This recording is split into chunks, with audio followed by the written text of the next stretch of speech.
সামনেই ছোট বোনের বিয়ে, তো নিজের লুকটাকে তো একটু চেঞ্জ করতেই হয়। সেজন্যই চলে গিয়েছিলাম আমার এই কোকড়া কোকড়া চুলগুলোকে একটু রিবন্ডিং করার জন্য। তো সেখানের আপুরা আমাকে সাজেস্ট করে ক্যারাটিন করলে ভালো হবে, তো সেজন্য ক্যারাটিন করার পর আমার চুলটাকে দেখে তো আমি অনেক বেশি হ্যাপি হয়ে যাই।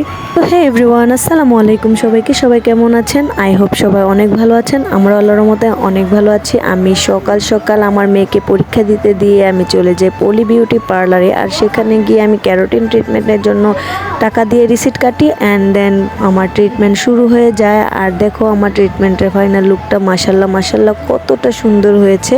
মাশাল্লাহ এরকম মানে খুবই ভালো লাগছে। আমার চুলটা কিন্তু অনেক বেশি পাতলা, আর আমি এর আগে 6বার চুল রিবন্ডিং করেছি, সেই জন্য চুলটা অনেক বেশি পাতলা হয়ে গিয়েছে। তো এটার জন্য কোনো ব্যাপার না, আমার চুলটার লুক দেখে আমি অনেক বেশি হ্যাপি হয়ে গেছি। তোমরা যারা যারা করতে চাও অবশ্যই চলে যেতে পারো পলিয়াপুর পার্লারে। তাদের সার্ভিসটা আসলে অনেক বেশি ভালো। তাদের সাজের যেই সার্ভিসটা মানে সাজগুলো এত বেশি সুন্দর, আমার মনে হয় না মোগরাপাড়া চৌরাস্তার ভিতরে এত সুন্দর সাজ কেউ সাজাতে পারে। মানে তাদের পার্লারের কাজগুলো অন্যরকম ডিফারেন্স।